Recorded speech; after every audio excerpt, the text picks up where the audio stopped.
Well, it's 4 o'clock. I'm not going to officially call the meeting to order since we don't have enough board members here to do that, but JP is going to be here shortly, so then we will officially be official. I think we all know each other, but let's just do quick introductions just in case. I'm Molly Abraham, Iowa City Board Director.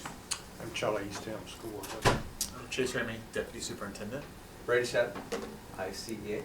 Lucas Patacic, Executive Director of Secondary Schools. Eliza Proctor, Executive Director of Elementary. Jane Finch, ICCC Board. Allison Freitag, District PBIS Facilitator, member of our District SEDH team. Corinne Frank, Learning Sports Coordinator. Renee Pearson, Principal at Kirkwood. Kim Colvin, Board Secretary. Okay, I'll turn it over to you, Great. Mr. Ramey. To Thanks, Dr. Director Ramey. Abraham, and thanks for coming to join us at Kirkwood this afternoon. We're really happy to have you here. And normally with the principal, kind of give a little introduction to the school. How about we do that when you start your part of the presentation? Totally great. Would love to. Okay, so in December and then again in January, we talked about part of our discipline data. And in January, we introduced some of the things that we're doing before we get to the discipline stage, which is our work around PBIS. And we thought this was an excellent opportunity to give the board a more in-depth look at what we're doing at PBIS and engage in a robust conversation about that. And Corinne and Allison have agreed to join this afternoon to give us that district perspective. And then Renee is actually going to talk about PBIS from the building level. So we feel like that gives the board a nice opportunity to see what we're doing overall, and then also more specifically in a building setting. And so with that, I will turn it over to Corinne and Allison. Shall I project slides? I mean, Does it matter? working What's on the it plan? right now. Perfect. Okay. Great. Oh, and as we do that, Yep, as we do that. here we go. Okay. So I will officially call the meeting to order. And our only order of business is to approve the minutes from the December meeting. Anybody? Move approval of the minutes. Okay, thank you. All in favor? Aye. All opposed? Okay, I think that's all. Now we'll go back to what we're doing. All right. Oh, look at that. Perfect timing. Amazing. So thanks for letting us come back around and get in front of you and talk a little bit more about PBIS. I will say, lurking in the back is Director Daly, who officially comes back to work tomorrow. So she's just here as an observer in support of her team and the work we're doing. But we're excited to see her and miss having her around the office. So that'll be great. You can go ahead and move through. I'm just going to tell you just quickly what we're going to cover. We're going to go back to a few data points we talked about last time we were together, which will transition into the why of PBIS and some connections to HRS, and then talk a little bit around our district implementation efforts before we turn it over to Renee to hear about the amazing things that Kirkwood does day to day to make this work happen. Thanks, Corinne. I would echo Corinne's sentiments about being excited to be here in front of you all. I will also just share we're coming hot off of a secondary training just a few moments ago. So we're thinking a lot about Tier 2 right now as we transition into this space. But we're excited to share some additional data pieces with you. So what you see on the screen here is the data that was shared by Director Callahan at our previous board meeting. And this was part of the follow-up conversation to the APR. And we collapsed this data down. If you recall, there were multiple slides. We collapsed this down just to be representative of the 21-22, 22-23 years, and then also trimester 1 of our current year. On the next slide, you will also, this should look familiar, we shared with you the behavior events as a whole throughout the district. So while the previous diagram was the suspension data, this is looking at all behavior event data. So this includes minor behavior events, which are oftentimes classroom managed, as well as major behavior events, which may or may not be managed by the classroom teacher or by central office staff. And so you'll see the trends. Oh, go back to them. Thanks, Liza. You'll see the previous 2 years as well as trimester 1 of this year. And while we see an increased quantity of events, we see following a very similar trend. And behind that increased quantity would be our efforts as we've transitioned from our previous student information system, PowerSchool, into Infinite Campus. and really thinking about how we go back to clarity around entry and documentation of those behavior events across the district. So that's really what you're seeing here. So For- you're suggesting that there actually has not been much of a change in actual student behavior, is that correct? We're having more accurate reporting Okay. from all of our schools consistently, and I would argue more specifically at the secondary level. So we're Okay. seeing more behavior events being documented. Okay. Just to speak to that, Director Eastham, in the past, every building used a different system. A lot of times they use a Google form to submit what behaviors were occurring. While this is great and it kept them informed, it kept it away from us so we could see systematic or district-wide issues that were occurring at the secondary level. So one of the things that we asked our administrators to do last spring into this summer, planning for this fall, is what do you need to do to ensure that all of your staff know how to put this information in a system where we can all monitor and observe. Plus, I would say anything that was managed by the classroom teacher was probably not entered anywhere at all. Correct. Yeah. And we'll speak to that in just a moment as well. Sorry, maybe I stole. No, some. no, you're all good. You're all good. It's your birthday. Absolutely. Yeah, it is. No, it's fine. Just go.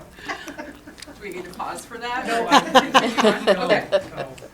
no. So here, you're going to see us compare the previous 2 data points, right? So this is the overlay of the total behavior events, which again includes minor and major, as well as those resulting in suspension. So the orange will be your behavior events resulting in suspension. And you're going to see from the 21-22 to 22-23, we have a substantial increase in documentation of the behaviors, yet a decline in the overall suspension rate. So that's really exciting for us because we recognize that classroom teachers and other staff in the building are employing continuum of response strategies to better support students in the moment, and ideally keeping students in their instructional environment, which is key, right? Let's see. The other thing, if we transition to the next slide, that will be key is our use of Tableau, and I'm sure, I would assume that you all are quite familiar with Tableau and the reporting features available within that. So the data that presents in Tableau is fed directly from Infinite Campus. So Infinite Campus is our central point where staff enter the behavior events. And then we're able to utilize various visualizations to be able to further identify this data. Oftentimes, this behavior analysis sheet is referred to as Big 5 data. So we're really digging into what behaviors are we seeing. That's on the far left, that's the event type. The red is denoting major event types, yellow is minor. We have more consistency in documenting majors, right, than minors. The blue that you'll see beside the grand total, those are in progress. So those are still considered teacher referrals, and then the administrators will document what behavior type that is based upon clear district criteria. So we take a look at those. We look for the top event types. We look at how we're resolving those, what resolutions we're applying to each of our event types. We look at the format where these events are occurring. We can see trends over time with months. Oftentimes, trends will show us that October, we have higher quantities of behavior events. Weekdays, typically Wednesday is an outlier as well. We've been in school for a few days. Location, again, is noted. You'll note, I know this is quite small, but hopefully you can see on your end that classroom is where a majority of the behavior events occur. That's because students spend a majority of their time in the classroom. And then we're really excited actually about the event time, so the bottom right, that's going to be able to zone in on when exactly are these behavior events occurring.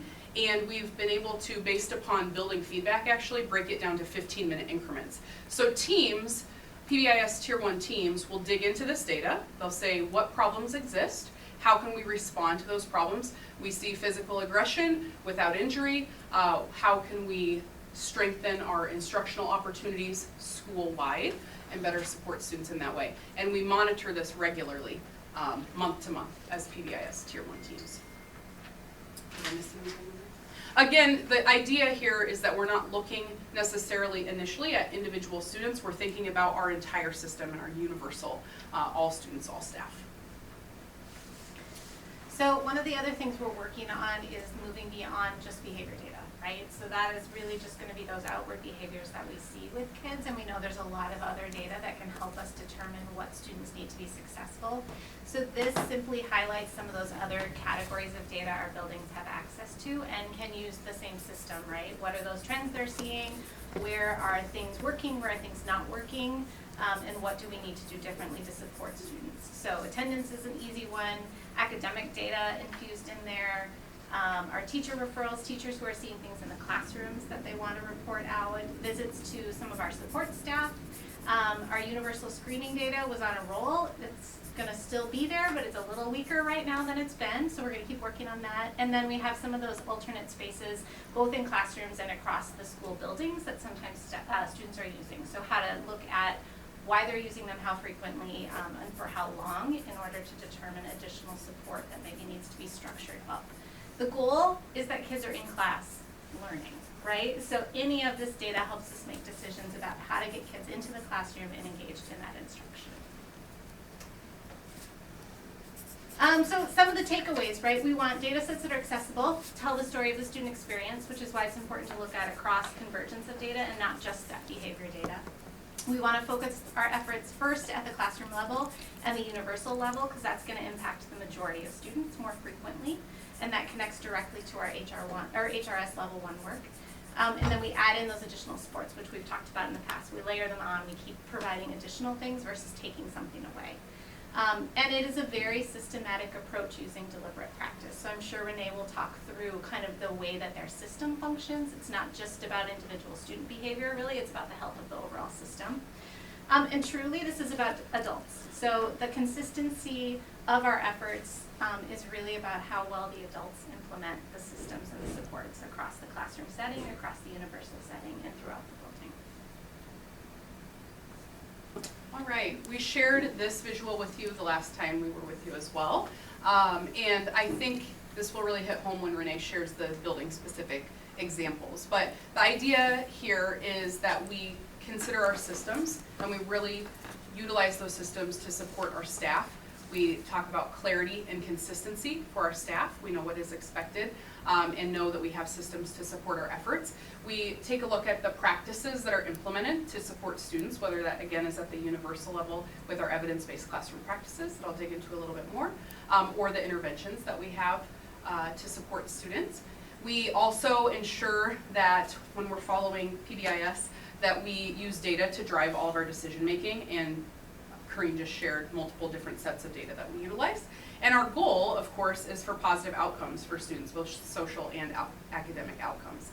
And additionally, we also see positive staff outcomes because people enjoy going to work, right? And they feel supported. And again, that idea of both student and adult wellness. Here, we just wanted to tie back to our high reliability schools work.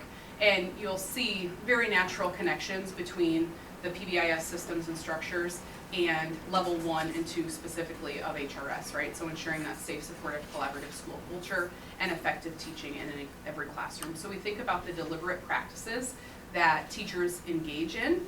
And when we look at the New Art and Science of Teaching model, specifically in the context category, so the far right, you're going to see multiple design areas that have so many overlaps and alignment opportunities with the PBIS practices. So one example I would share is if you look at the design area of rules and procedures, the second one listed with context, PBIS encourages very clear expectations for students, explicit teaching of those expectations, going back to the component on celebrating success. When we see demonstration of the expectations, we're quick to positively acknowledge students in that area. So there are many, many connections with high reliability schools. We like to think about PBIS really uplifting our work around HRS.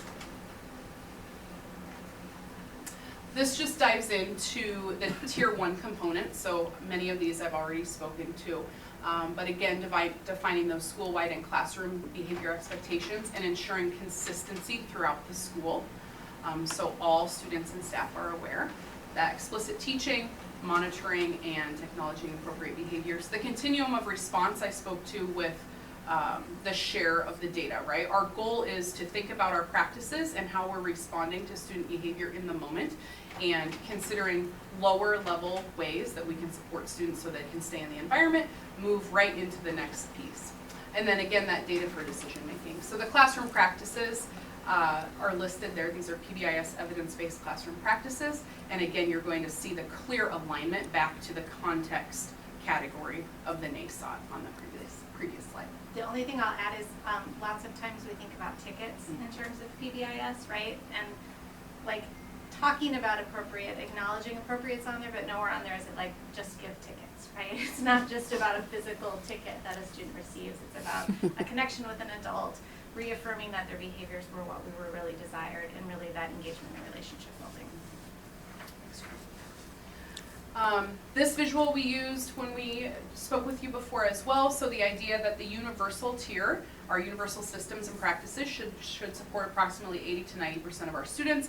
We layer on additional supports that are tied back to our universal systems in other tiers. So we have targeted interventions and intensive or individualized interventions for students who present with needs that we might not be able to meet at the universal level. Our goal is to always use that data to drive our decision making at the universal, while we also acknowledge that, you know, a certain percentage of students will need more. And as teachers and staff in the school, we recognize that we have systems again to support that when students are identified for additional support. And when we think about tier 2, so that targeted intervention, or the yellow on the previous slide, why do we want to identify, or why would we want to support about 5 to 15% of students? This is across the year, maybe not necessarily at any given time, right? But we want to provide the positive boost of support when the need first arises. So we want to be really proactive and intentional with our efforts. We don't want to wait to where we are, you know, having to respond with intense, higher level supports. We want to try efficient, low-level interventions when possible. All teachers expect that they have kids that come into their room that are being supported through intervention, and they know what that looks like and how they can further support students. And again, that's tying back to the school-wide consistent language and providing additional boosts of positive acknowledgement or skill building within those interventions. And then, of course, we do have students that will need higher level in individualized or intensive supports, and we are able to identify more quickly when we work our way through the tiers within a multi-tiered system of support. These are just some of the many improved outcomes and research base behind PBIS. You'll see we are going to see improved academic performance because students' basic needs are met, they're supported, they feel that they are a part of a safe, supportive, collaborative culture. We see social emotional competence building. We see reduced bullying, reduced drug and alcohol use at the secondary levels, reduced office discipline referrals or behavior events is what we're speaking to there. While we see a trend upward currently, we know that over time we're going to likely see that come back down because things will level out. We're familiar with the system and we're doing our problem solving process. Reduced suspensions, as you noted earlier. And then again, that improved teacher outcomes. So teachers feel efficacious in what practices they're implementing, what instructional strategies they're using, and they're seeing the impact of their efforts. Overall, school safety. So some key takeaways: PBIS continues to be funded and supported through the U.S. Department of Education, as it has been for upwards of 25 years at this point. Promotes the idea of relationships first, so really those strong connections between students and teachers, students and students, teachers throughout the school. Again, back to HRS Level 1, Safe, Supportive, Collaborative Cultures. And again, tying back to evidence-based practices and interventions. There are multiple different things out there that we could try, but we want to go back to what do we have research to support and what is evidence-based. So we're working smarter, not harder when we're trying to support students. The common school-wide and classroom expectations are creating that consistency and community, and there's clarity with the routines that are supporting both student and staff wellness. All right, and then we wanted to close our portion just in thinking about what has PBIS looked like past, present, what are our present efforts, and then what are we hoping, striving for, what's our vision for the future within the district. So our goal overall is really building capacity and sustainability across the district and within the building systems. PBIS trainers will say they always want to work themselves out of a job, right? Because you want to build a capacity within other leaders within your system. In the past, there was a significant common area focus with PBIS, so you'll hear people focused on the hallways and focused on recess and gym, lunchroom expectations.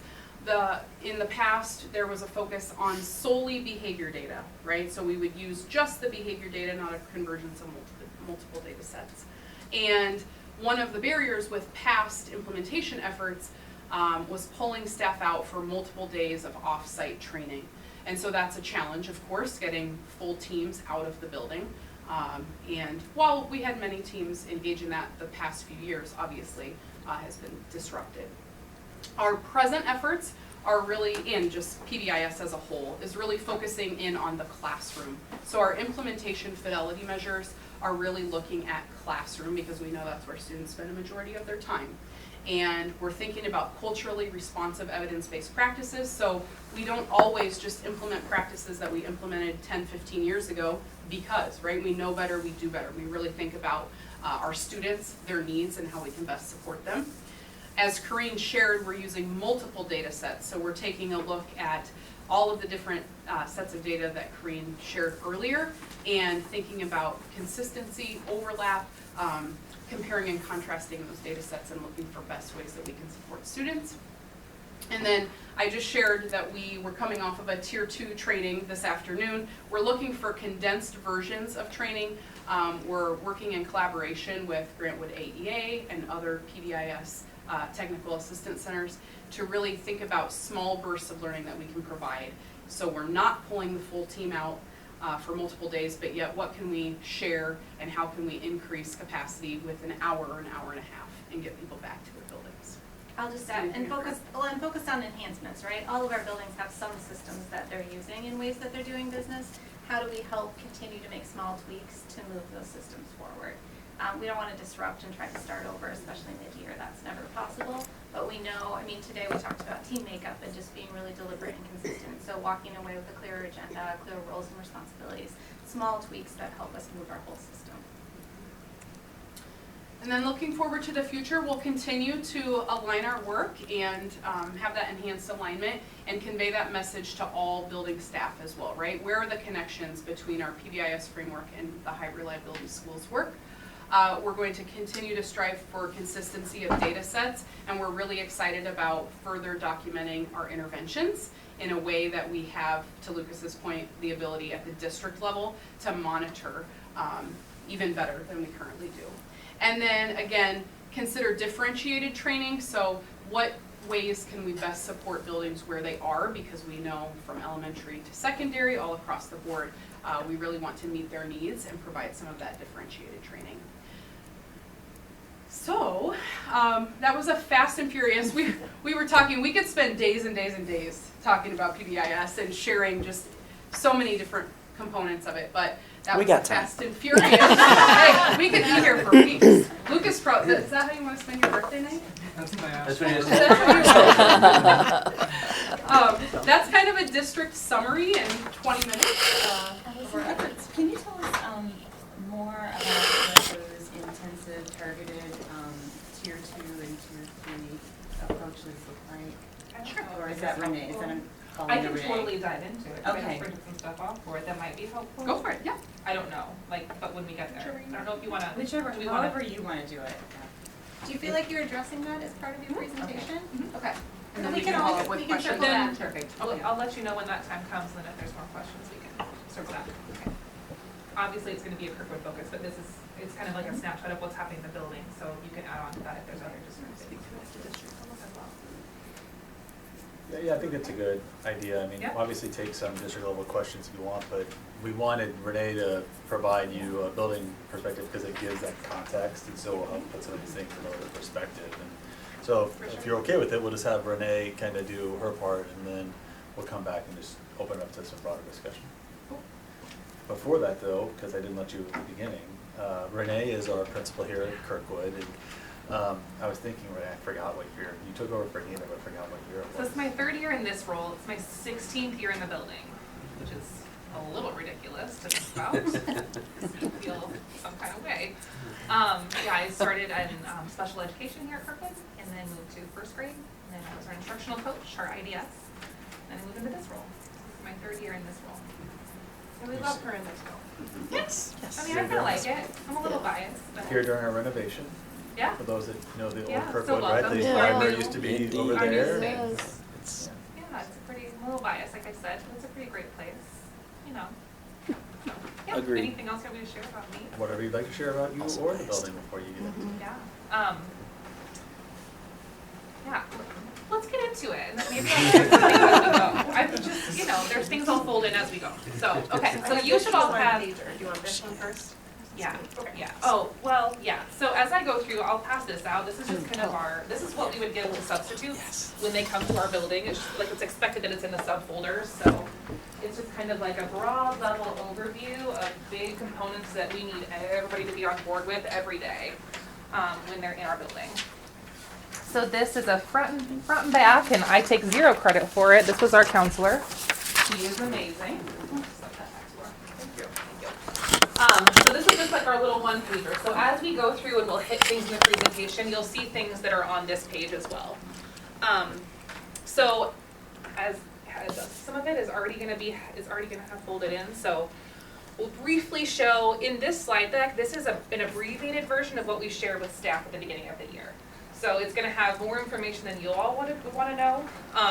But I'll kind of explain a little bit. These are the HRS leading indicators by level. And you'll see within the slide deck that there will be direct components back to this. So it will say this is part of 1.1, this is part of 1.2. So as we go through, you'll see we're hitting within level 1 and level 2 mostly within this slide deck. So, and it's the same thing, I just realized, so, you know. Kirkwood is an Avid elementary school. And so this is just kind of a little brief bit about how Avid impacts, how PBIS fits into Avid. So underneath, we have our 4 quadrants of instruction systems, culture, and leadership. This resides a lot in culture, obviously, but you'll see there's ties to all of the other areas as well. When we think about Avid, the big broad idea of Avid is just if you put your hands up in a triangle and you look through it, you cut out all the noise. So you're really focusing on that triangle. And so when we focus on Avid work at Kirkwood, this is what students need. They need rigorous academic preparedness, they need opportunity knowledge, they need student agency. And then underneath that is what teachers do, what educators do. So what I love about Avid and HRS together is HRS fits all of this up here, and then the Avid work that we kind of demand our teachers to think about really approaches down here in the what educators do. In order for them to be able to do the things up top, we have to break down barriers, insist on rigor, align the work, and advocate for kids. So you'll see a lot of components within our PBIS work allows us to break down barriers. It allows us to advocate for kids and aligning the work across. And then underneath it all is relational capacity. That's the underpinning of everything, which is PBIS and is our culture. This is our mission, vision, collective commitment, and values that we developed at Kirkwood last year.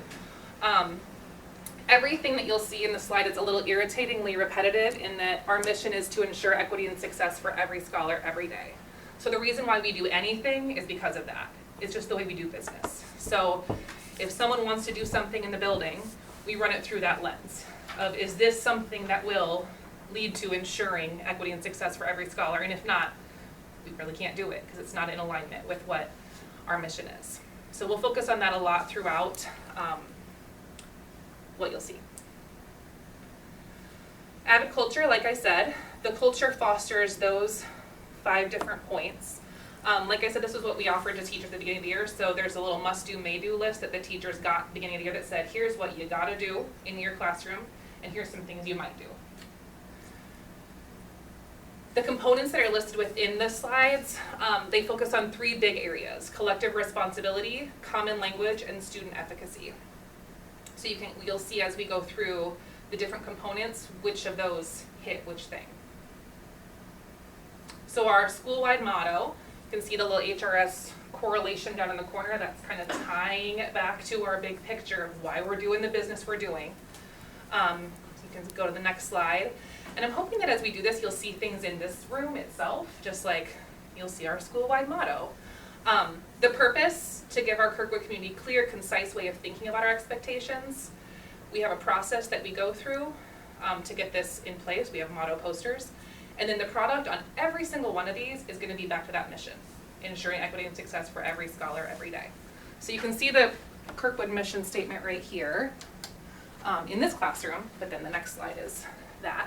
So this is in every classroom, in every hallway, in everywhere. Kirkwood Eagles soar by being safe, taking ownership, and showing respect. So S-O-A is the and then R.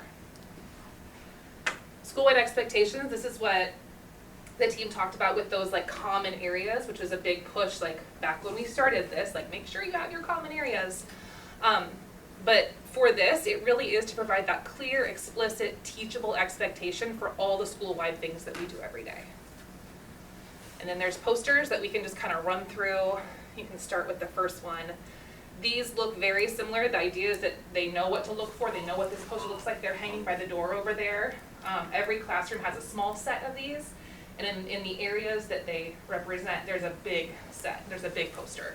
And then we have some outside on the playground because we know we need those expectations. So every one of them has the 3 different components: safe, ownership, respectful. And it has 1 or 2 different components for each of those specific areas. There's also a voice level on here, so trying to tie it together. You'll see voice level in a few more slides, but that's on every single slide as well. Playground.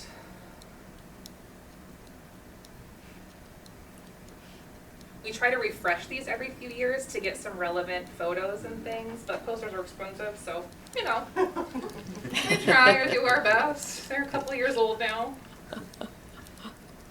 All right, and then that's the school-wide expectations, and then we drill down into classroom expectations. So the expectation to teachers is that they will provide their students with the same thing that we provide in the school-wide setting in their classroom setting. So they will have expectation posters that are those little tiny guys that match the school-wide posters for what they do in their classrooms. So what do we do at carpet time in first grade? What do we do at the reading table in first grade? Those are all to be made and posted. We give autonomy to the different teaching teams to be able to do what they want with those and have them look with the components that they want. But the idea is that every classroom is doing that.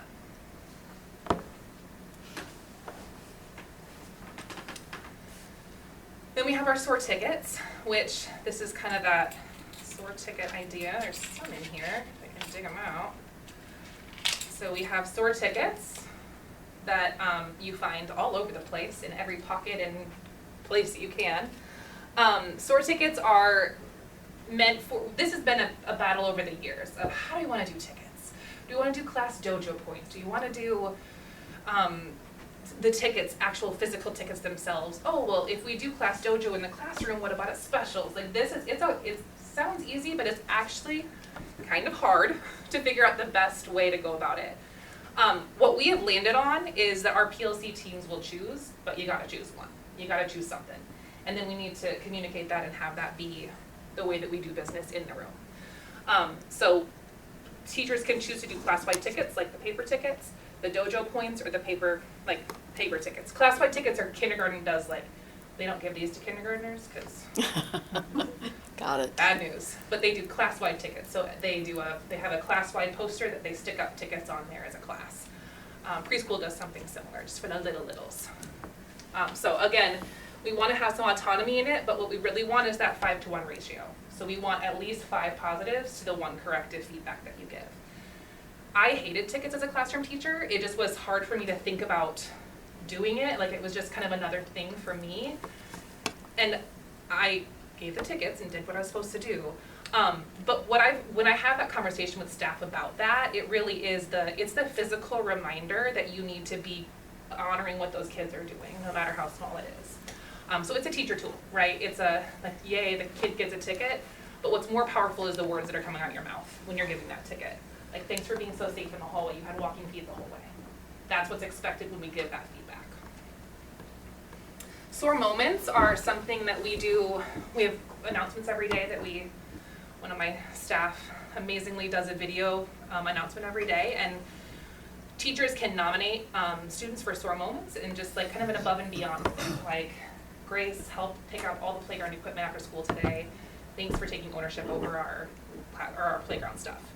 And then that would be, there's a Google form that they fill out, and then they get a little certificate that's printed out, and then it's read over the announcements, and then they get the certificate to take home. So that's kind of another level. It's still school-wide, it's still tier 1, but it's something a little bit above and beyond. Then the next thing is Soaring Eagles. These are given out, this is kind of a monthly focus, so last month's focus might have been safe, and so you're gonna nominate the one kid in your classroom that's showing that extra effort at being safe in the classroom. And then those are given out at our assembly that we have every other month. We have our assembly. So we do 2 months at a time, and then the kids come up and they're presented with their certificate, and we take a picture and do all the things. And then we do keep track of this like on our class list doc. There's like a little eagle that you put by the kid just to try to spread the love as much as we can, right? And just make sure that we're honoring a breadth of students and not just singling students out necessarily all the time. Really encouraging people to look at growth, to look at progress, to look at change over time. And then we have Soaring at Specials. So this one, the design of this is really to provide positive reinforcement for kids at the specials, which are music, PE, library, counseling, and art. Specials are hard. It's hard to, you only get them for that little blip of time every week. Art only sees them once a week. Counseling only sees them once a week. So for our special staff, it's harder to get those deeper relationships with kids. So we want a little extra incentive for specials time. So each classroom has a file folder, and there's a picture of it on the next one, I think. And this word specials is spelled out. They can get an eagle, and they cover that special that you say, you got an eagle today at specials, and they cover up the S. They cover up the P. Once they get it all filled, class can choose something that they do. They might get extra gym time if it's some gym, if it's whatever they want to do. So just an extra incentive to try to help kids carry over some of that behavior into specials time. We also have Kirky's Cafeteria Cash. The cafeteria is a really fun place to be, so if you ever have spare time and you want to come, it's from about 10:40, we have brunch, and then goes till 12:30 every day. So it's a joyous time in the cafeteria. But we put in this to kind of have a little bit of an extra incentive at lunchtime, because they also don't want tickets at lunchtime. We tried like little tickets at the tables, and there was ketchup all over them. It's terrible. So they get cafeteria cash. So our lunch staff, a couple supervisory paras, facilitator, I have cash that I'll go in there with. They can give cash to the tables for displaying appropriate behavior in the lunchroom. Staying in their seats, not screaming, talking in a relatively low tone. And then there's posters around the lunchroom for each grade level. So that grade's table, if they get the cash, then we put it up on their poster, and once they get 10 Kirky dollars, then they get to do something. Again, that class gets to do something extra special for that time. That's the Kirky's Cafeteria Cash. Then we have school-wide celebrations. So I already mentioned the Soaring Eagles that we put out. So we do every other month, we do a school-wide assembly. And then the off months, we do some type of school-wide celebration. So it might be bingo over Zoom.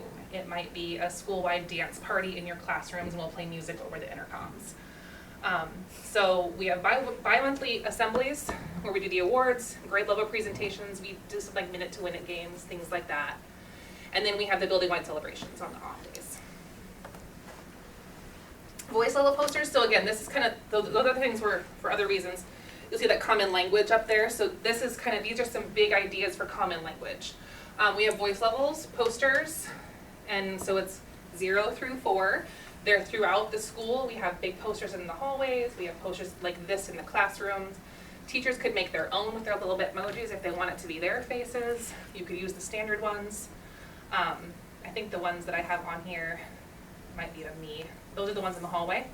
It's of me. So those are my Bitmoji on there. Zip. And there's a little arrow on the hallway poster just to show like what level should we be at here. So we're at a voice level 1 now, and then hopefully the kids know and understand what a voice level 1 is. So we've got that. Classroom meetings.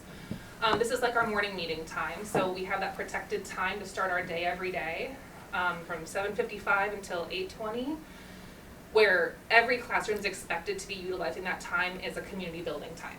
So putting in different SEL activities, lessons, all of that good stuff.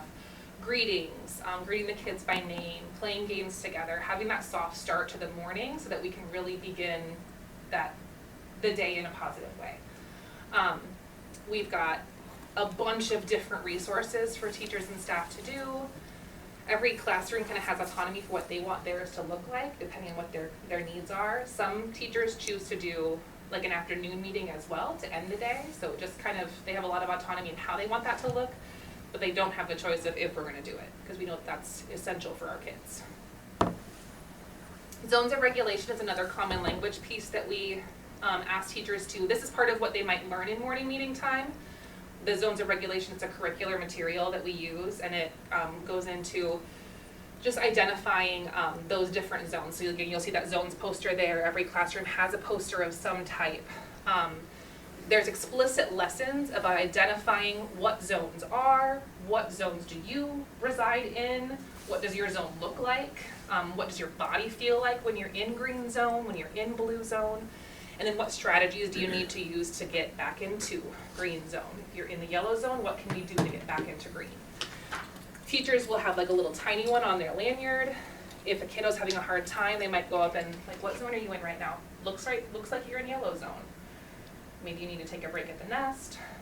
So there's a lot of work that can be done outside of tier 1 and tier 2. We have a lot more explicit instruction about that with kiddos who have bigger feelings.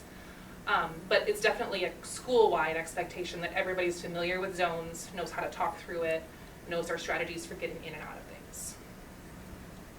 Kelso's Choices is a curricular material set that we picked up this year. This one really is just to differentiate between big and small problems. So the next slide I'll show you a little wheel, and it's a really fun frog. There's a puppet. We did not buy the puppet. Some people wanted the puppet. We did not buy the puppet. But this is just a very explicit way to talk with kids about, if you have a small problem, try 2 of these things before you bring it to the teacher. We have a couple posters outside on the playground, so like our littler all kids, but especially like kindergarten, 1st grade, they'll go over to the poster, the teacher might take them over and say, this seems like a small problem to me. Why don't we choose 2 of these things before you come and talk to an adult about it? Just to try to have them with that self-monitoring, that problem solving themselves. So they either can talk it out, they can share and take turns, they might ignore it or walk away, tell them to stop. 2 of those things first before you come to report it. Obviously, if it's a big problem, you tell an adult that you trust. And then there's that explicit teaching underneath it of how do you differentiate between those things. The nest is an idea, this is different than the nest with 2 S's that they have in the secondaries buildings, but it's kind of a similar idea in that, but it's just in their own classroom. So every classroom is expected to have a nest area. The nest area is just a safe area of the classroom for students to reflect on their needs and regulate their emotions. A lot of our teachers have it filled with like affirmations, and they'll have their, like the zones poster there. They might have some fidgets there. They might have pillows in a softer area. There's explicit teaching around what the nest expectation looks like and how do you use it, how do you come back to learning. We wanted to get away from like a timeout chair, that's not what it is at all. If you're recognizing that your body is not in the green zone, make your way to the nest and figure out how to get back into the green zone. Kirkwood Cadre, these are kind of more school-wide ideas for building up leadership and building up students who are taking care of each other. So this is just helping our kids acclimate to the school throughout the year. 2 students in each classroom identified to, if we get a new student, they'll tour them around the building, they'll introduce them to all the staff, they'll talk with them about expectations. Just kind of a student leadership, a bit like student council, kind of. Morning announcements are another way that we try to build community and have common language. The monthly, the SOAR students are read aloud on the announcements.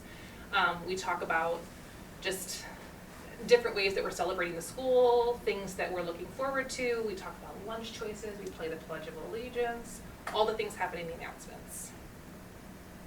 Take-home binders are something to build up that student efficacy. So the idea with this is that every student has some type of binder or folder that they're taking home to and from school each day. There's like a keep at home side and a bring back to school side.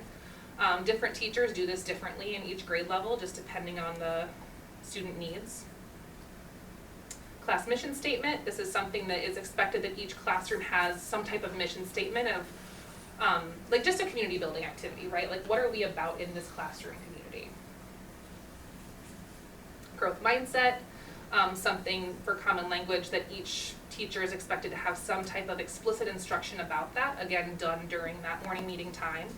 And then they frequently visit that and have things in the classroom that allude to that growth mindset. Visuals, expectation things.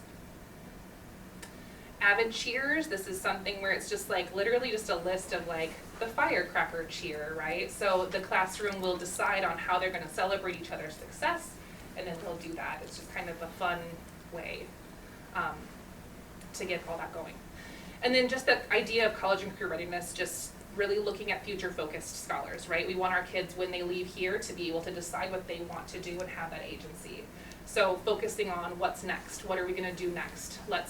We've got lots of different things that we support with this. Career Cafe, we bring in different people from all walks of life to talk about their careers, how they got started, if they went to a trade school, if they started their own business, if they went to four-year university and they're now a surgeon. We've got all sorts of different folks that come in and talk to our 5th and 6th graders about that. Once a week is what we've been able to do, once a week this year. Almost every week we've had somebody. Just really trying to talk through that agency, that student agency. And then circles. Circles are a big part of the way we do business, and just talking about problems, talking about successes, talking about celebrations, talking through, like we've got during at morning meetings, celebration circles, class check-ins, and then we can do the restorative side too when there's harm that's been done, moving in with that direction to talk through that. And the last thing I have for this is just the data sources that we talk through. As they presented on, it's more than just ODRs, right? We want to look more, that's kind of the externalizing behavior that the kid is externally showing us that they're having a hard time. How do we get to that internal stuff, which has been harder. My Sabres is still on here, which is not something that we're actively able to do right now. But what we know is that there are ways that we can look at data. We can look at ODRs, climate survey, conditions for learning, monthly check-ins with kids. And then another big tool has been the snapshot tools, the PBIS snapshot tools that we can look through and have teachers look through for their classrooms. Those are the snapshot tools. Is there anything else? Is that the last thing? Okay, so that's tier 1. Like that's what everybody's getting at Kirkwood, and it's a lot of things. To speak to tier 2, so we know that there's the tier 1, tier 2, tier 3. To speak to tier 2, this is a tool that, yeah, you want to, there might be more I can talk about. This is a tool that we offer out at conferences, so we're just getting ready to bring it back out again. And then also just, we intend to start the year with this next year as well. We brought it at conferences for the first time this fall, and it was really helpful to talk through with families. Consent is super important, right? So we want to make sure that if we are presenting things to families that their students may have more needs than tier 1 can provide for, we want to be really clear about what those supports could look like. So again, my counselor created this visual. The front of it shows the 4 different main types of tier 2 supports that we could provide at Kirkwood. Check-in, check-out is on there first. That's our first go-to of a support that can be a tier 2 level. It's more than other students get, but it's still not super individualized. It gives students some extra feedback throughout the day, helps them to understand how they're doing, what their expectations are, if they're meeting those. SAGE groups are the social academic instructional groups. SAGE groups is the green one. That's a little bit more intensive. If we start with check in, check out, and then we feel like, oh, they're not quite getting the the growth that we would like them to, we feel like they really might need some more direct skill instruction, we can pull small groups together. The next page that you have that has the different boxes, those are the different areas that we provide here at Kirkwood for SAVE group instruction. So we worked a lot of hours to get some curricular materials together that supports these 6 different areas. So we can really target what kids might be needing and pull together a small group. Who, That's can I ask Yeah. who does the groups Yeah, and who that's- does the check-in, check-out? Not one person's job. No, Although that'd be great. yeah. No, our, we share their load on that, just depending on what we're able to do, who has time for what. The groups usually meet ideally twice a week, but once a week at minimum. We share that load between our SFA, our counselor, our school facilitator, myself, my IDS. Okay. Sometimes when we get really wild, we might have a music teacher that has an open prep, like has an extra section, and she could do it. She's done it for us in the past. So we find anybody and we train them and provide a lot of support to them. Okay. But it's hard. It is It's a hard hard, thing yeah. for us to, when we know that they need that support, but we're like, oh, we're stretched How a do we little do thin. it? Yeah. So we talk about that at our tier 2 team meeting, and then we just kind of open up our schedules and say, what could we, might we, should we do? So, great question. Check out with you. Check in, check out as well, is another piece of it, and we literally have everybody helping with check in, check out. Our paras, they might start the day checking in somebody and checking out somebody. Media secretary, he does a bunch of them. Again, all the people I just mentioned. Yep. Classroom teachers will take on check in, check out for kids who they've had previously or who they might be getting in the future. So if we say a 3rd grader might benefit from check in, check out, we might partner them with a 4th grade teacher, anticipating, hey, this could be maybe, I don't know, somebody who you work with next year at some degree. So kind of before the school day actually starts, yeah. Mhm. Ideally, yeah, depending on, Yeah. it can be within the first 15 minutes of the day too, so. Yeah, it's an all hands on deck effort for who's gonna get, and we also, check in, check out would say that it's kind of like, it's not supposed to be super individualized, right? And we know that if we can put that person with the person who they really prefer, that's even better, right? So if we can say, Javi has a great relationship with Zion already, let's put them together and it'll work out. So we try to individualize it as much as we can, just in respect to relationships and knowing that matters. And to acknowledge Renee and her team for this, that's the beauty of solid systems work, because you're starting to see you can lift it with any member of your school Everybody, team. yeah. Because we're all in, we're all aware of the systems, we're all aware of the practices, Yeah. we've had the adequate training, and we can support that work. Yeah, definitely. And people believe in it, truly. Like, somebody will be like, no, I really think I can take them on. I think I can do the checkout. I'm like, but you're not here like 2 days during the week in our morning because you're over at a different school. And they're like, oh, but is there any way that I could do it? They really want to do the work because they know that that matters and they've seen kids succeed with it. So sometimes we're like, well, you're a part-time checker then. You can just go and check on them a couple times during the day. That'll be great. And it's really about that relationship, right? Yeah, definitely. Yeah. Another thing is counseling groups. So this is obviously specific to our counselor that would be providing that. And this would be another tier 2 offering that we would have. It could reach up into tier 3 too. Just we always kind of wobble between that individual counseling, small group counseling. Is it a friendship group? So that's counseling groups, and then counseling, more that individual counseling would be 4. So those are 4 of kind of the tier 2, moving into a little bit of tier 3 that we would have. I would say most buildings would have, like, I'm speaking for Kirkwood specifically right now, but I would think this is something that our team has been, like the district team have been great about giving us those resources and getting us in alignment that any kid could go to another school in our district and they could have that same support for tier 2. Questions about the tier 2 stuff? That, you just answered my question. That was, I mean, the way that you're delivering this is very robust. So Yeah. I was wondering, is every elementary school in our district doing this to this degree? Yeah. These ones, yeah. Yeah. Yeah. Okay. Yeah. All right. Yeah. What was the answer? These interventions, Yeah. these tier 2, everybody does at least these. Okay. Yeah. Yeah. And what's great is kind of just the community that we have amongst our schools. So like a counselor at a different school has reached, I mean, we've had multiple people reach out for our resources that we've kind of developed here for some of our or some of our SAGE stuff. And we've reached out to other schools who might have developed some things, right, to kind of share the wealth of that. So as other schools have built up more robust PBIS supports, things are much more in alignment across the district, I think, which is really helpful when we know that we're not just doing it by ourselves. It's a whole team effort, sharing resources. Okay, can I just ask a question? I didn't quite understand this. So students are engaged with the SAIG effort, The tier SAGE 2 group. effort, right? Individually? Individually and in small groups, yeah. In So small tier groups, two, okay. tier two So supports. it's more of an individual Yep. experience for the student Yep. than the tier 3, I'm Mhm. sorry, tier 1. Tier one, yep. Yeah. Tier one is everybody gets Okay, it. sure, okay. thank So there's an opportunity for every single kid to get the supports for the zones of regulation in morning meeting. Okay. They can get stuff about the voice zones and, I mean, all the different supports that I kind of showed out on the board. Those are things that every kid is getting exposed to. Then when we kind of see like, ooh, this kiddo's still not quite getting it with those supports, we would look at data, we pull all the resources, and most importantly, we talk to the families about that, right? And just making sure that they're very in line with what we're seeing that their student might need.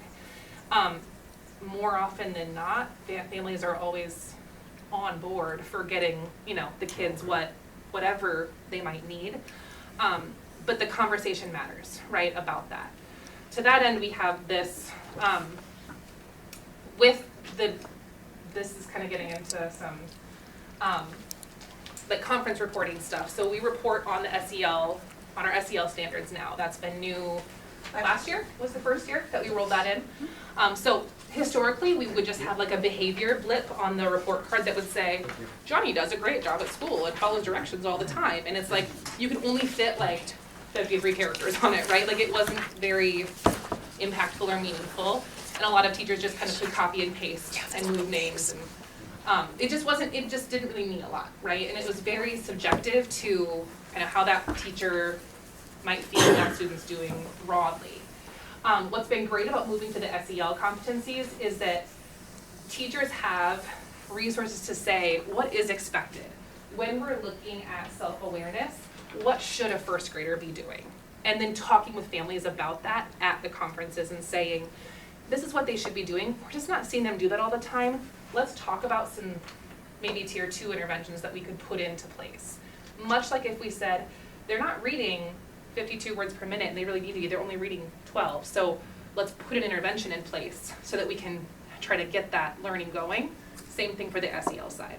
That's been a huge shift in the last years with the district support on getting the conference report to match that and then giving us that language to use with families. So this is a broad overview of school-wide CASEL expectations. We have these for every grade level that they can show families to say, in first grade, here's what's expected with this. In fourth grade, here's what's expected with this.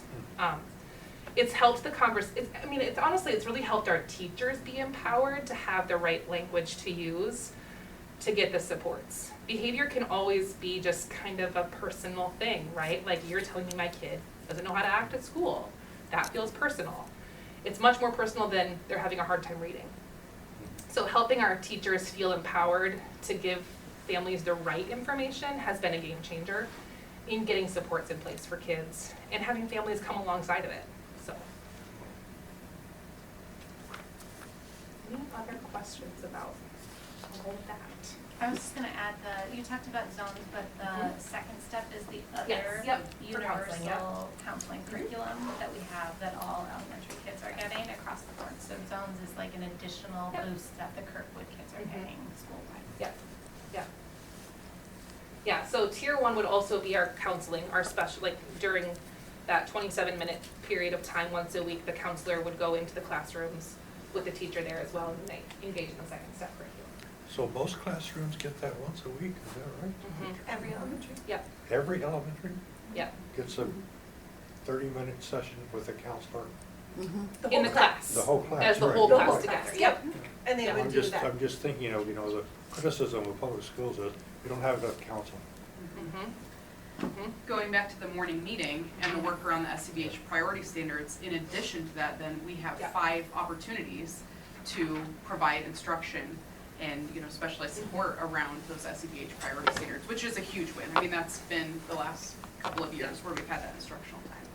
Before that time, the question wasn't if it was important, it was when are we supposed to do that? Because the instructional minutes didn't allow it. So when you're expected to teach, the content areas, which are super important, every minute of the day, there was no time. So if I said, hey, let's talk about zones with these kids, the teachers would say, with what time? Like, I have to do reading during this time, I have to do math during this time. So that's been huge that the district has protected that time within our instructional minutes. So the district made that change, is that right? Change? With the instructional minutes, yeah. Why didn't you tell me that? I'm sure you brought it up. You're waiting for It's a this big secret. reveal. Yeah. This was the moment, right? Okay, all Big right. Lucas's birthday. It's really focusing in on those skills for learning, right? College career readiness, what we really hope for Portrait of a Graduate looks like, Portrait of right? a This Graduate. exists within the walls of the school and far beyond, and that's what's really exciting about this work and the systems and the practices that support the work, right? We're striving for those positive outcomes and we're using data to drive. If we're seeing across the board that our students in first grade, consistently are missing a piece tied to self-awareness, then we can go back in and readjust our universal instruction to support all, while then providing additional intervention to support some, right? A certain percentage that might need that extra layer. And have that time for explicit instruction, right? So it's so hard when you're like, well, the kids should know how to do this. They should know. But that's not true. We just know that's not true. And so that protected time for teachers to say, here's the materials you can use, and here's the time that you can teach that in. Then it'll weave out through the whole day. You're going to talk about zones of regulation all day, but you've got to have that protected time to do that initial instruction, and then also hit in on when we're seeing things crop up again. We're going to come back and have that time to explicitly teach. And we also got really specific then last year with then selecting the priority standards within SCBH, so we had common language. Yep. Because there'd be a lot of times that we would, a teacher might say that a student's being disrespectful because they're interrupting. Yes. Well, then we need to explicitly teach them, how do you have a conversation? Yep. How do you allow for somebody to respond? How do you wait until they're done? How might you respond? And we directly teach that, monitor it, and provide feedback, instead of just saying, well, this kid can't do that. Like, we're just getting more intentional with how we've done that. And then selecting those standards is then what we determine if a student's unable to do these things, then what interventions do we need to design so that we can support them? Because we know if they can't do that yet in first grade, that skill in second grade that builds on that is going to be a little bit more challenging. So making sure that we're providing that instruction and then those additional interventions and supports. I'll add too that we have secondary, maybe that, sorry. I wasn't gonna go there, I was gonna say but the general. The universal time that's protected in morning meetings, we have with homeroom advisory as well in our, will be middle schools and high schools.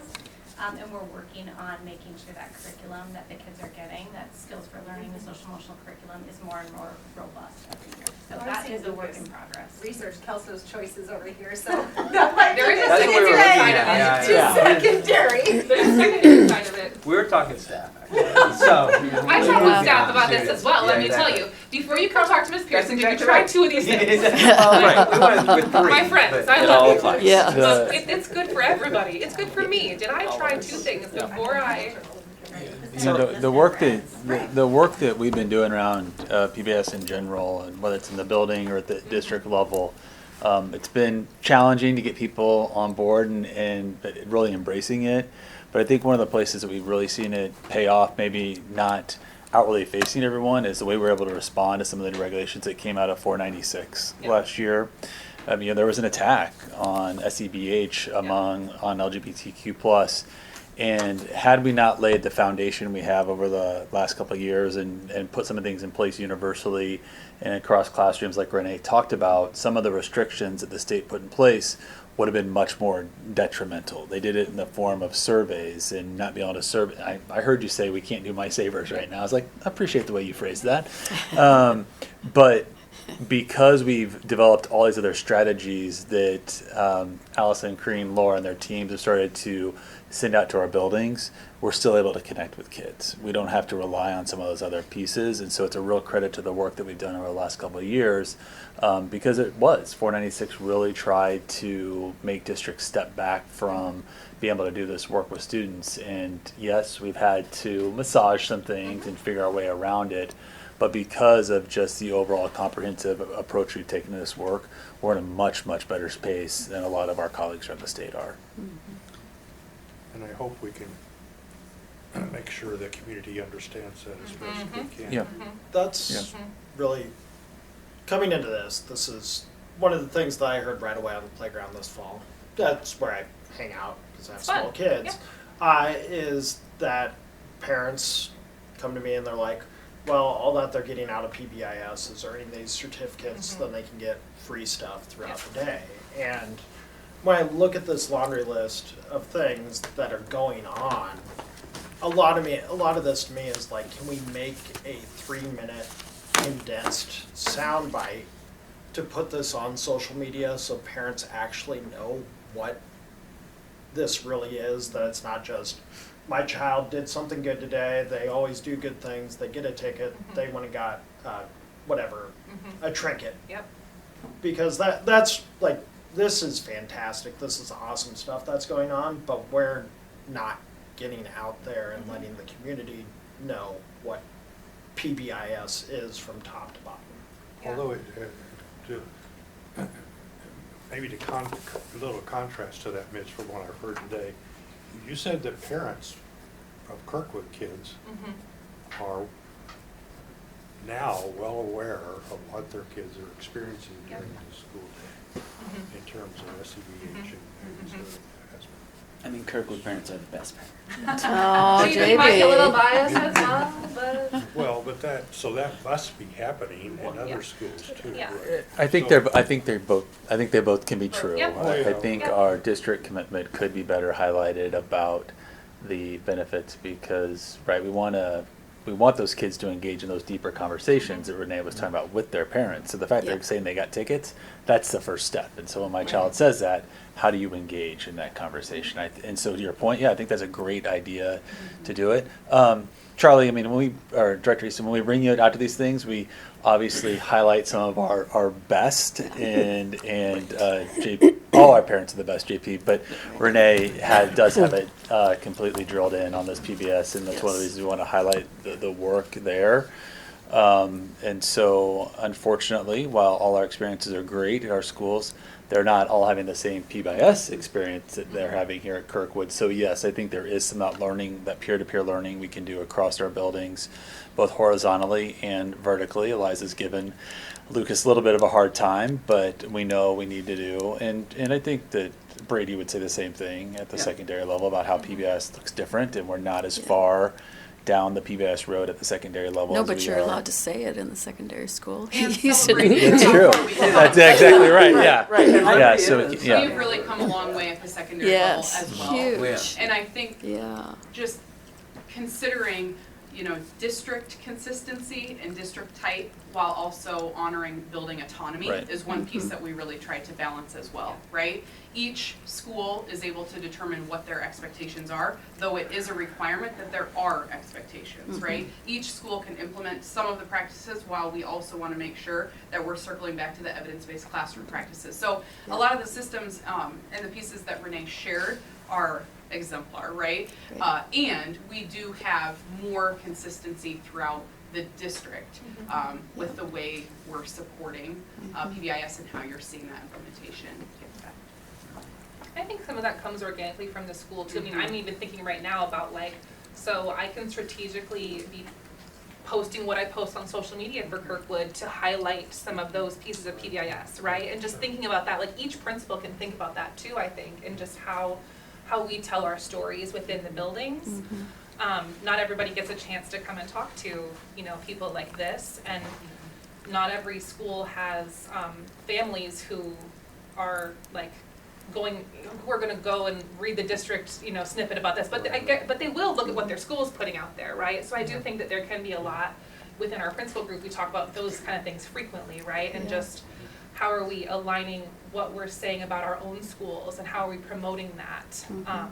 Because they're gonna believe us first, right, before they're gonna Or believe listen it. to what the Yes. district's saying, so. I was just gonna piggyback on that, Director Eastham, is it's, you know, like I was the principal at one elementary while my children went to a different elementary, and so it was always interesting of how I would do things and what they would come home with. So my kids go to Hoover and they would get these Hoover high flyers, and so when they brought it home, it was kind of what Chase was saying, was my question back to them is, what did you do to earn that? And they could always tell me Yeah. that feedback that they received back from their teacher. It was never like, well, I have no idea. It was like, oh, well, I helped so-and-so do this, or we were walking quietly, I was walking quietly and being a nice friend, or they send these postcard home, and then we'll ask them, well, what was it that you did to get this? And they've always been able to. So Mitch, you'll have a lot to tell those parents. They tell me. Playground. I'm really looking forward to City Park Pool this summer.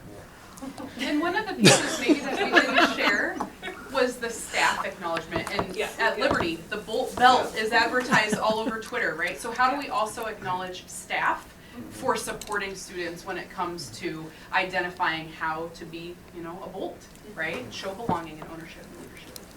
What would you say have been some of the challenges in getting district-wide implementation of those? Because we've been told that Kirkwood is an exemplar for a variety of reasons. But other buildings, what has been kind of the sticking points or the... That's a great question.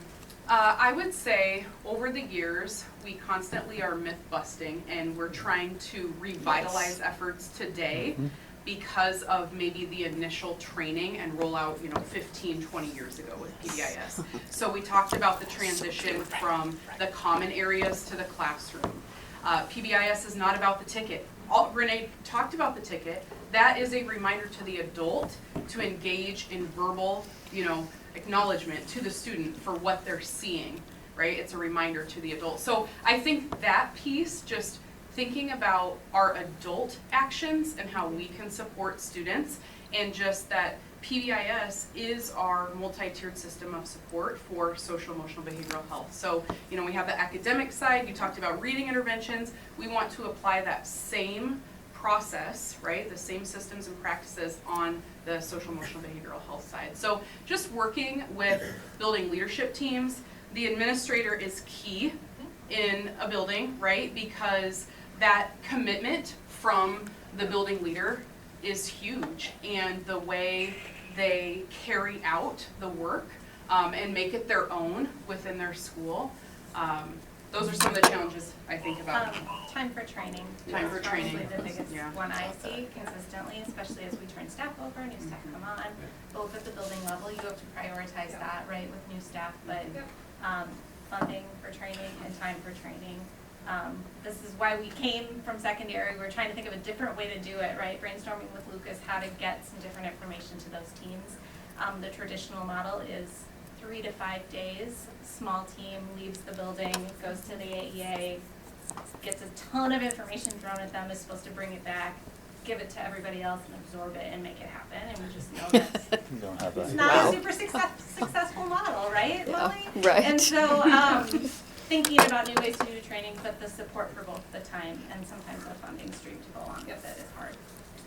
And I would, oh, go ahead. Well, what I would add, and maybe not just a challenge from the past, Director Lingo, but as we look at where we are now and going forward, one of the things I appreciated that the team pointed out was the connection of PBIS to HRS. When we started our HRS work 2 years ago, one of the slides we liked to show was about 14 arrows all going different directions, and that HRS wasn't necessarily something new, but was a way to get all our arrows pointed in the same direction. And so prior to this, we'd have our academic goals and what we're doing, and people would interpret PBS as something else that you were doing completely separate.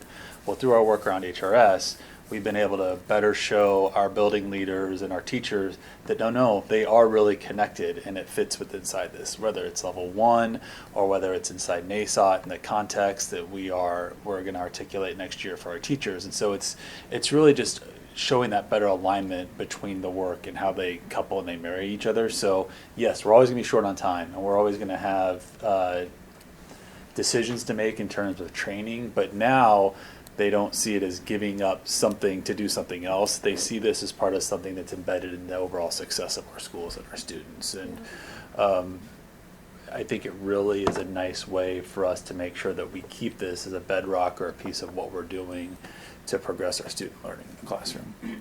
Can I just bring it back real quickly to the suspension data? Yeah. So, since you have a very robust, program here, and I'm sure you've seen a change in your culture, I'm wondering, have you seen a change in your suspension numbers, number one? And then two, I'm really curious about, again, those tier 3 supports and what exactly you were doing with that particular student who did something that warrants a suspension. For sure. How are you working with them to change their behavior so that there's no duplication? Yeah, for sure. So just as I'm hearing and listening, I'm just over in my head, I'm just thinking beliefs and behaviors, right? So underneath of any adult behavior is the beliefs underneath of what you're gonna do with that, right? So I fundamentally don't believe in suspensions. Like I fundamentally don't believe in it for a variety of reasons, like research and lots of different things seen in action. I believe that there's a breaking of our system of the idea that punishment is equitable to consequence, right? So historically, we believed that punishment is we're gonna give them a consequence. We're gonna suspend you. You don't belong here anymore. You're not in this building anymore. You need to be away. That's the consequence that you have for engaging in a physical fight. That is a consequence, right? That's something that happens after. But that I would label that as a punishment, right? So we're gonna punish this. I wouldn't say that there's a lot of learning that's happening around that punishment, right? So here at Kirkwood, the way that we do business is that we believe that consequences are a learning, right? So that's why I just think it's hard to say what do you think the resistance is? I honestly feel like there's a rooting of it goes back to your fundamental beliefs about what you believe about kids and behaviors and consequence and all of that. If you believe that a consequence is a learning, then it is our job to teach, right? So when there's a physical altercation, I'll take the kids, we'll talk through it, I'll do our district incident form and really vet out what exactly went down. Because I wanna be thinking, what a part of our system failed in this? Because if something like that happens, something here failed. The adults in the situation have to do something. And then I'll decide from there kind of what we need to do with that. If it was kind of the way that we used to do business, it would have been well, you did this, the rule is that we suspend for that, we'll see you in 2 days, you'll come back 2 days later, the same thing will happen again because maybe you loved being home and not in school, and maybe your parents got sick of you after 30 minutes of being home and then they just said, just go do whatever. Or maybe you were not given any type of care or anything. There's lots of different maybes that you could say with that. If a consequence at Kirkwood is a learning, and if I have 2 first graders that are fighting at recess, then we have to figure out our system. Did we have active supervision? Did we have, there's lots of system questions that I have to vet through, and I have to put that back on our staff. And we have to think through the kids. What are they missing or not? What do they not have that was what they resorted to? Do we need a reboot on Kelso's Choice? Do we need a, talk through and have a restorative conversation between those 2 kids because there was a violation that was done between you 2. That's what we do here. So when something would happen like that, that's what we go through. And I have seen over time in the way that we've done this business that we don't have that happening frequently at all. I've suspended, I think I've had 3-4 suspensions this year maybe.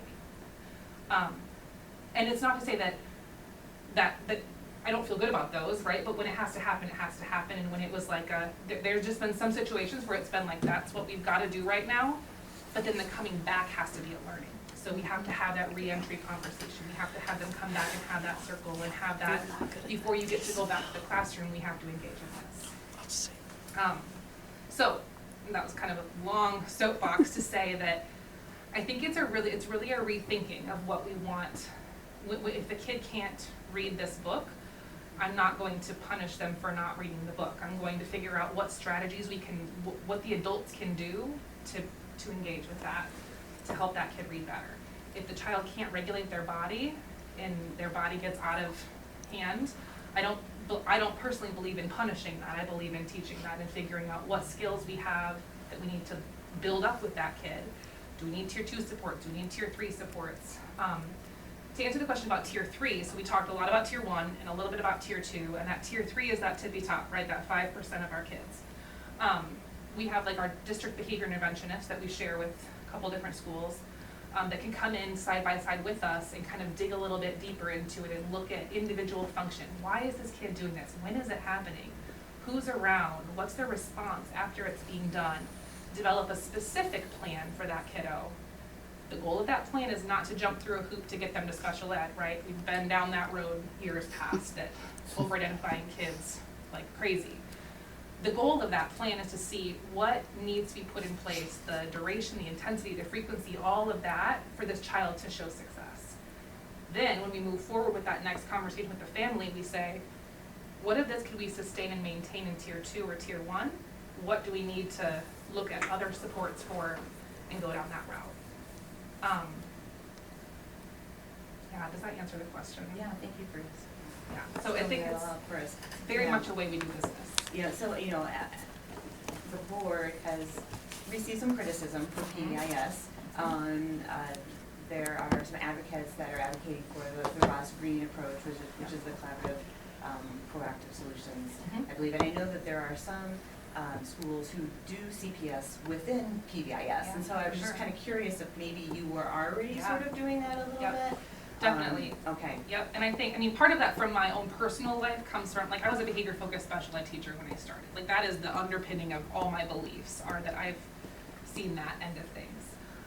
And so, yeah, like, law school, amazing, gold, right? Like, so many good things that come from that idea. It really does have to be like a marrying of things. So we believe in restorative practices here. Sometimes restorative practices can feel like they're at odds with PBIS, right? Like, no, you do it our way, you do what we say, you do, right? Like, we can have a very, for lack of a better word, like a whitewashed approach to PBIS, right? And there's some criticism on that end. And so we've dispelled that at Kirkwood about, if we're gonna ask a kid to do this, let's run through these questions. And we have like these 10 questions for ensuring equity within this decision. Is this like cultural erasure? Is that, I mean, like, what of this, when we're talking about defiance, disrespect, insubordination, define that for me, like to you and your household or to everyone in their household. So I think that it does have to be, it doesn't have to be a black and a white or this or a that, but it does have to have that, getting away from the idea that PBIS is like a carrot and stick system and into a way that we believe that we support the behaviors that we're seeing at school. Everything's by design, right? The systems that are in place create the results that you get. So I'm just going to jump in, but because I so appreciate what you just said. It's not black and white. And I think, you know, and some of the criticism on PBS, it goes, like, there's a history here and there's a history to behaviorism that didn't want to really care about what goes on, the thought process. And some of that is entrenched in, I mean, I look at a lot of BIPs, and somehow every single behavior is either attention or escape. Always. Yeah. All of them. That's the only two. Right? And that's Grant Wood, right? Who would bring in Ross Green. So there is a history, and there are people who push back, and they will lump, many of the folks who are criticizing this, totally lump PBS just into that. Yeah. Well, if it's a behaviors thing, it must be carrot and stick, it's only tickets. And they're not, but again, they don't get this committee where we're asking questions in a deep dive.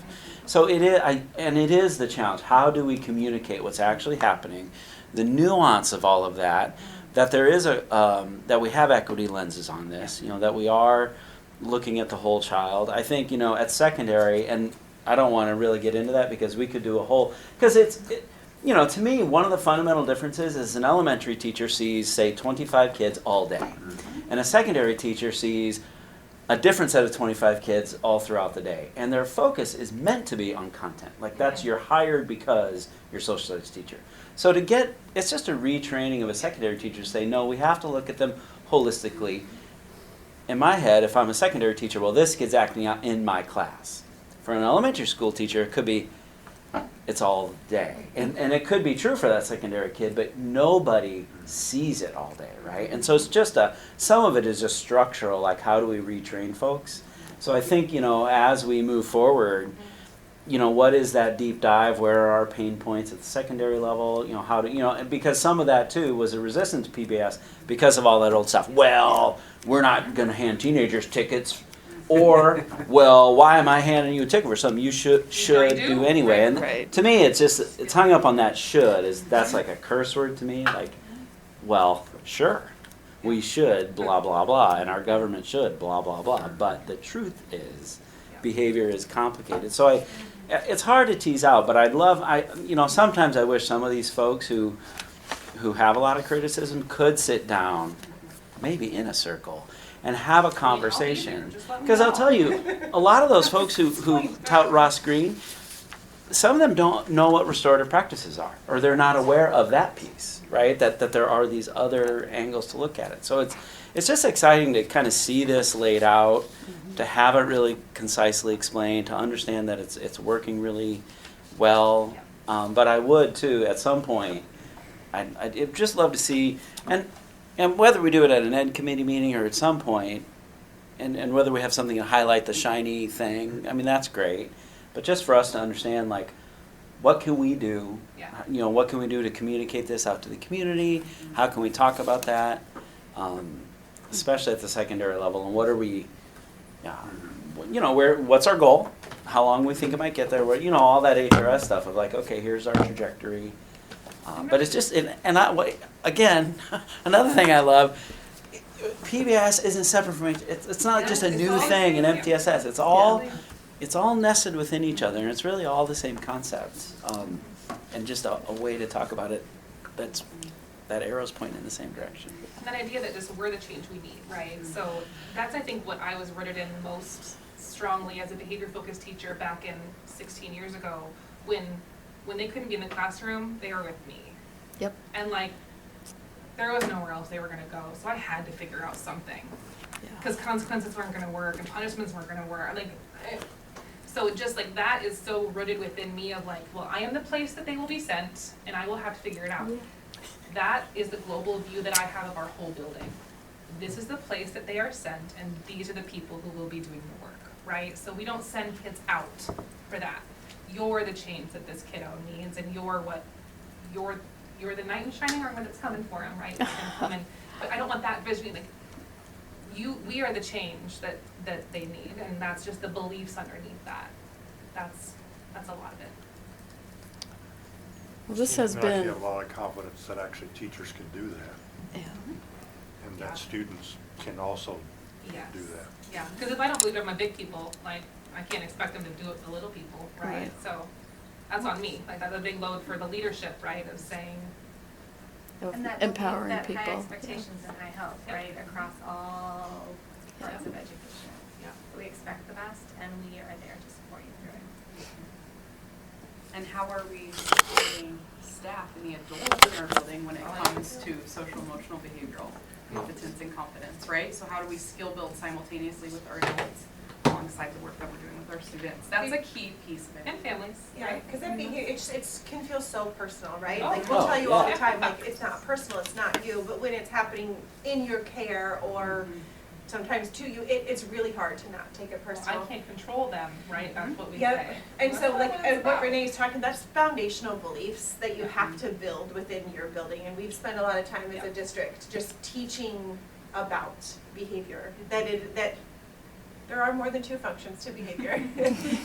Don't forget access to a tangible. Oh, Right. Oh, right. But Good there's point. All There's right. more, we don't know what it is.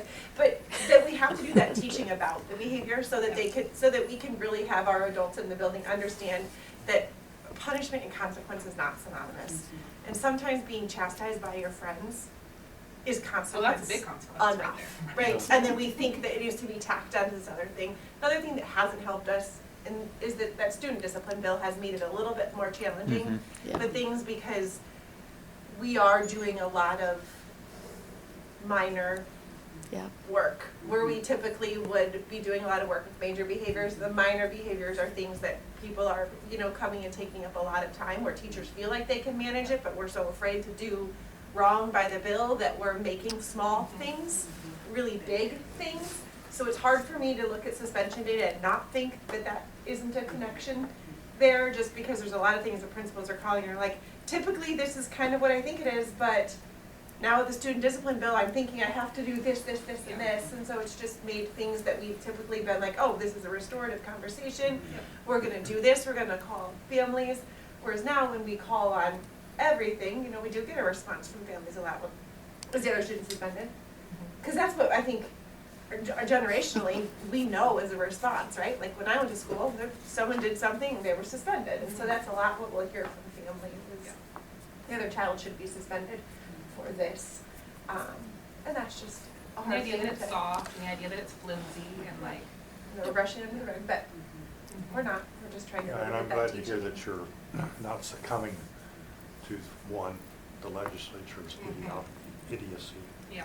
and two, what I hear too, and I'm sure most board members hear the same thing, the same story from parents, you know, this kid's doing this, you should get rid of them.